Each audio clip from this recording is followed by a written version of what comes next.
González. Y yo soy Nicole Molina y el día de hoy vamos a presentar el parcial de Teoría y Crítica Literaria. Entonces esperemos y entiendas. Y te guste. Bueno, elegimos la siguiente pregunta. El valor y el encanto eterno de una obra literaria como el arte griego que menciona Marx en Eglinton residen en su capacidad para expresar verdades universales, como defendía Johnson según Abrams, Ewell, Belek y Warren. La cita de Marx es la siguiente. A Karl Marx le preocupaba saber por qué el arte de la antigüedad griega conservaba su encanto eterno, aun cuando hace mucho tiempo que desaparecieron las condiciones que lo produjeron. Ahora bien, visto que aún no termina la historia, ¿cómo podríamos saber que va a continuar siendo eternamente encantador? Supongamos que gracias a expertas investigaciones arqueológicas se descubriera mucho más sobre la tragedia griega en realidad significaba para el público contemporáneo. Se descubriera mucho más sobre lo que la tragedia griega en realidad significaba para el público contemporáneo. Y me voy a perder. Aquí desde supongamos que gracias a expertas investigaciones arqueológicas se descubriera mucho más sobre la tragedia griega en realidad significaba para el público contemporáneo, nos diéramos para el público contemporáneo nos diéramos cuenta de la enorme distancia que separa lo que entonces interesaba de lo que hoy nos interesa y releyéramos esas obras a la luz de conocimientos más profundos. Ello podría dar por resultado, entre otras cosas, que dejaran de gustarnos esas tragedias y comedias.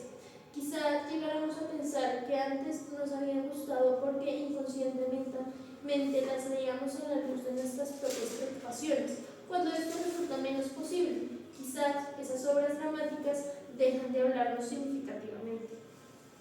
Ok, a continuación vamos a continuar con el contexto y es la obra base en la que nos basamos para responder la pregunta. El texto en el que nos basamos es la Teoría de la Literatura de René Wallach y Austin Warren.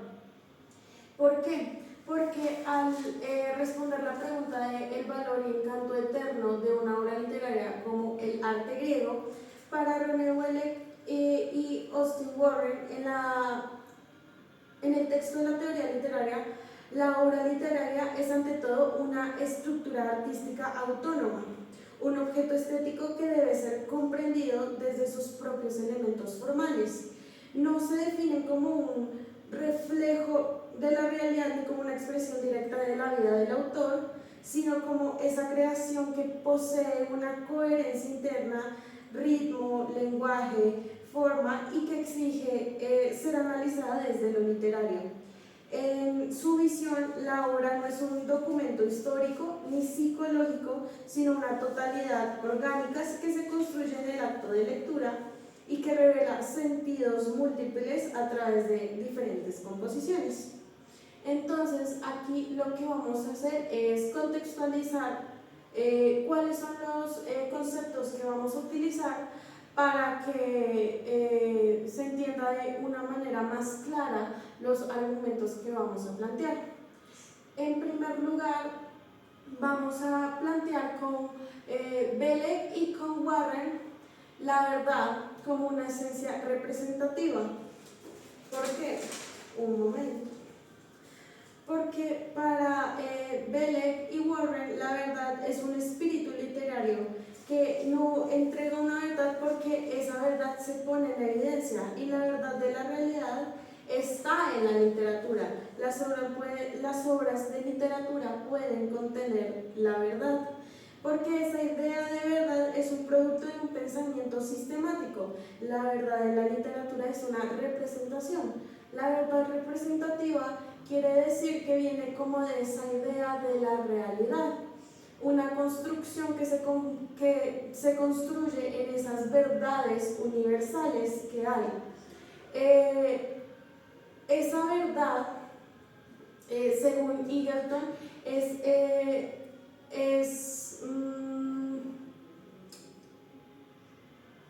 el concepto de verdad como universal, el concepto de la realidad, mientras que lo verdadero es esa verosimilitud que quiere ser parte de la realidad.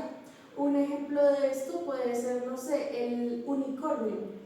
Este no está dentro de la realidad, pero sin esa verosimilitud que construye lo verdadero, no podría caber pensar en un unicornio, aunque sea de manera fantástica. Sí, pues ahí básicamente el unicornio, como lo pensamos, está representativo, no sé, en el caballo tenemos esa idea del caballo y lo que no existe, esa parte del unicornio que le agregamos como la parte de ficción, ya es nuestra construcción sobre la realidad. Es un poco con Bellick. Y pues ahora hablando un poco y definiendo un poco a Abrahams y a Johnson, se puede decir de él que la diferencia radica en que él no considera que sea una representación, sino una imitación. Entonces debe ser literalmente como contemplativa la realidad. Ahí la distancia es que, por decirlo así, apela a la realidad y debe ser,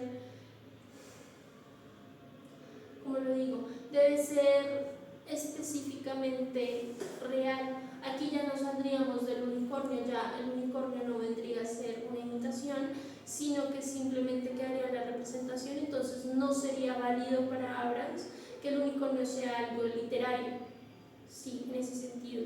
Y ya cuando mencionamos un poco a Johnson, o cuando se cita a Johnson con la siguiente cita que dice acá, también sostenía que por razones morales el espejo debe ser selectivo, es necesario distinguir aquellas partes de la naturaleza que son más apropiadas para la imitación, pues sería tan inoperante volver los ojos directamente sobre la humanidad como sobre un espejo que muestre todo lo que se le presente sin discriminación. Entonces ahí ¿qué pasa? Que ya un poco para Johnson la verdad no es universal, sino que es un poco más selectiva al momento de que por medio de la imitación no se puede considerar que hay verdades universales, solo verdades que sean fieles a la realidad. Okay. Ahora vamos a continuar con Eagleton. Sí. Y es que para concluir lo que podríamos decir es que si ese valor y encanto de el encanto eterno de una obra literaria reside en una verdad para expresar verdades universales, a mí me parece que sí. A mí también. Porque siento que sin esas verdades y el concepto de verdad y lo verdadero, sería muy complicado no pensar en esas obras literarias. O sea, ¿no te parece? Porque aún así, como tú decías, con el espejo en Abrams y demás, es un reflejo de la realidad. Y es muy complicado porque si te das cuenta, muchas de las obras literarias que pertenecen a estos cánones universales son construidos a partir de estos reflejos de la realidad.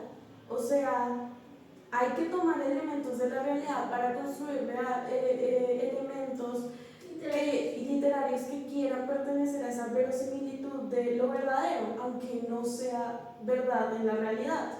Como lo que decíamos, el unicornio o, no sé, poniéndolo en ejemplos de literatura, Drácula, Frankenstein, sí, literatura de la Edad Media o demás literaturas, también, no sé, lo de Macondo y demás, aunque sí se basan en algunos contextos, necesariamente sí necesitan de una representación sí, de la realidad. con el simple ejemplo de, como se mencionaba en la pregunta, con el arte griego, este se mantiene porque constantemente quiere representar la realidad, más no imitarla. En algún sentido, Bellick como que le da una razón a cómo debe ser pensada la teoría literaria, ya que al representar al mundo por medio de diferentes ideas, y estas ideas, no sé, ya no son a veces tan literales a lo que es este mundo, sino también a conceptos abstractos, pues entonces el arte griego, la tragedia, no sé, de pronto la Ilíada, la Odisea o incluso algunas comedias que querían reflejar al hombre en su momento,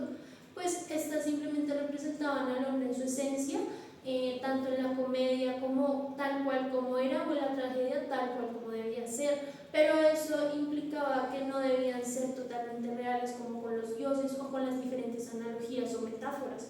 Entonces constantemente tenemos que apelar a la representación.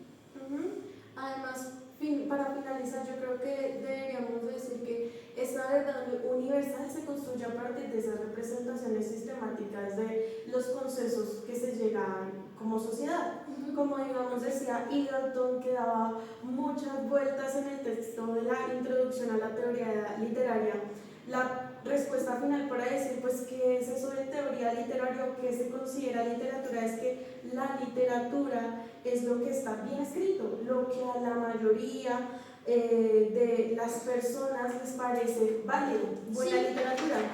O sea, es la definición más acertada de lo contextual. Casi todo lo que se publica es considerado literatura y lo que es altamente apreciado, lo que es querido, se considera. Y es muy difícil sacarlo de esas verdades universales, puesto que son sistemáticas, construidas por consensos sociales. Y que también más que todo el lector está, como que el lector tiene el papel más fundamental, si bien cada una como el universo, el autor, también el lector, todos son muy importantes para ese ejercicio de lectura. El lector es el más esencial porque depende del lector saber si una lectura no es tediosa, pero a la vez le aporta algo significativo a su tiempo, que también es limitado, como para también hablar un poco desde la perspectiva de Bellek. Y últimamente con el de, ¿cómo se llama? El de Mimesis, el de Auerbach, también hay una verdad histórica en el sentido de que, por ejemplo, como lo hablaban en la Biblia, se quiere fomentar algo, se busca en el hombre que aprenda algo de ahí, pero lo aprenda con H y lo pueda pues traer hoy en día a su cotidianidad y pues ejercer. Entonces, yo creo que eso sería, espero y hayas entendido. Si no entendiste, perdónanos. No, no son Gracias.